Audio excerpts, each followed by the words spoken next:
My message to parents who have LGBT kids and they are not accepting, that's actually shame on you. You have this obligation, this moral obligation to provide for them, to provide them love, and you shun them just because of being gay. We didn't get to choose who our parents, and you don't get to choose your child. Why? What? Just because it's gay doesn't mean you can't love them. I don't see the relevance right now.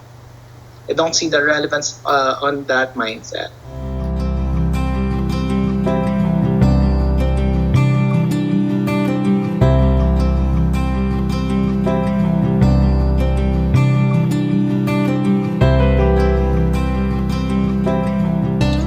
I'm Axl Türk Modesto. That's AXLTURK. I am 28 years old and I am from Bacolod City, Negros Occidental. I'm a homosexual cis man. Actually, I felt that I was gay nung elementary pa, but I wasn't really come to terms with it. It was just around college that I accepted that I have feelings for guys and I try not to hide it anymore. So back then, parang I just push it back. Na, no, no, no, let's be straight. I think you're just going through a phase. Then I realized I met a lot of people and they were very comfortable with them, with them being gay. And I said, why the hell not? I could be more happier. So I've embraced my sexuality and identity. We're six and I'm the youngest. I'm actually my siblings. They kind of know about it, but they didn't want to talk about it because there's nothing to talk to about it because that's just me. It's my identity. That's how I see myself. That's how I project myself. But my mother and my aunts, who are my maternal figures, I haven't come out to them officially because they kind of still have this conservative mindset. So parang ayoko na lang just because I don't want to put this up for discussion na lang.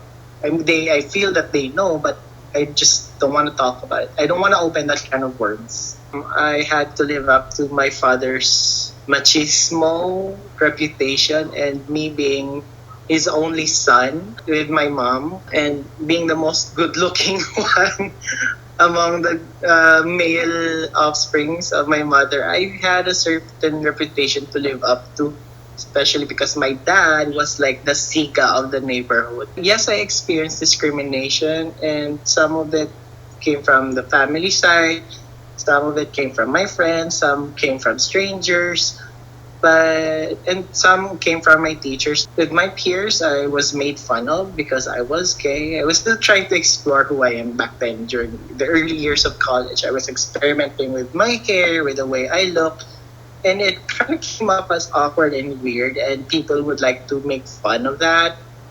From my family, because gay, malumay, so they think that it was something that they could tease me with, and I kind of reacted aggressively with that. So, like, I was being called out for the things that I was different with, or I did not live up to this Filipino male standard. Eventually, as time went on, as I became more confident with what I am, they kind of like stopped. The coping mechanism that I really tried to do was to dissociate. I skipped school for some time. I went to internet cafes, played games. It was sort of escapism, I guess. It's really difficult to grow up as an LGBT person in Bacolod because Bacolod is really conservative and it's very religious. It's very dogmatic here. You can't go out on the streets being gay or whatever without this old person looking at you strangely, looking at you from head to toe, without any judgment, being not without being catcalled by these tambais or whatever. So yeah, it's pretty frustrating to grow up gay in Bacolod City, but I'm seeing some changes right now. But there's still this city has a long way to go. So I finished college with a degree in Bachelor of Science in Office Administration. I am a proud alumnus of Bacolod City College. I took up this degree because I really wanted to be a teacher at first. Kaso nga lang with my experience back then, parang I stopped going to school and it kind of made me being disqualified for this teaching program sa school na yun. So ultimately, I just said, you know what, I just want to get my education. I want to get a degree. And then, so I enrolled sa ganong subject or sa ganong program, sa bachelor's degree.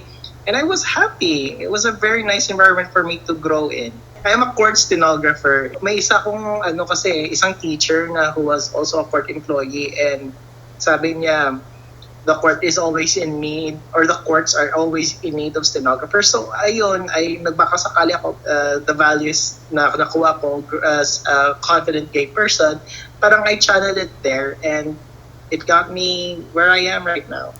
So right now, wala akong jowa but I'm getting there. Hindi naman mahirap maghanap ng pag-ibig as an LGBT person in Bacolod. Kaso nga lang, it's just me that is picky. I'm particularly picky with my choices. Ganon. The issues that I guess that the LGBTQ community should still focus on is, of course, number one is gay rights. We're being harassed left and right. Hindi natin alam where to assert and when to assert. Kaya siguro these offenders can do away with nothing, without any legal repercussions because di tayo aware sa kung anong pwede natin ikaso sa kanila nung isampa natin sa kanila and what are we entitled to as people for damages. Ganon. Also, there's the thing about gay unity because sometimes we exhibit the crowd mentality within our community instead of lifting, celebrating each other up.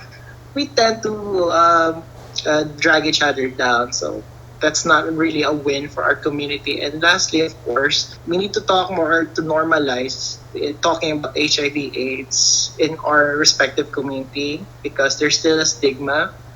And within our community, we should do away with that. Sa akin, it's important that there's an LGBT community or organization in Bacolod because right now, you really don't know the state of the community or there's no support group if ever something happens within our community. So I'm just glad that may ganong organization or communities sa Bacolod. So the organization that I'm part of is Bagani Community Center. It's an NGO that focuses on HIV/AIDS advocacy. We conduct free screenings. We do education about HIV, which we call HIV 101. We have a charitable arm that focuses on giving the needs sa mga indigent natin, ng mga LGBTQ plus members. Pagkatapos, we further the advocacy by looking for safe spaces na pwede yung mga beshi natin makakakuha ng free condoms and lubes. Yung mga struggles lang siguro that we face when conducting HIV outreach programs or educational drives is some people don't take it as seriously as they should, especially within the queer community. So how do we deal with stigma? Don't talk about it in hushed tones. We normalize talking about it. May mga volunteers kami who are really out with their status sa kapwa volunteers. And yung reaction lang namin, so what? It doesn't change how we look at you. You're still an awesome person. And they realize that. And parang doon, within the community itself, parang the stigma is non-existent. It's absent. So kami naman as volunteers, sa aming mga respective private communities, kaya sa bahay namin, along sa circle friends namin, we openly talk about HIV. Parang it's a win for us because kahit paano we're part of the solution in curbing HIV and AIDS. My message for those queer individuals in Bacolod City, especially those who are growing up, try not to let them get under your skin.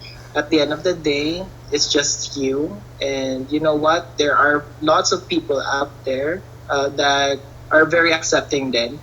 Let's just not focus on those kind of people, their negativities. Just don't give them the luxury of your attention. So my message for hetero people who are not accepting of LGBTQ plus people, your loss, not ours. They're missing out on the loudness, the funness of us, of the entirety of the queer community, and that's their loss. And every time they see a gay person strolling by and they get agitated, that's their energy being wasted. So that's on them, that's not on me. That's not on us.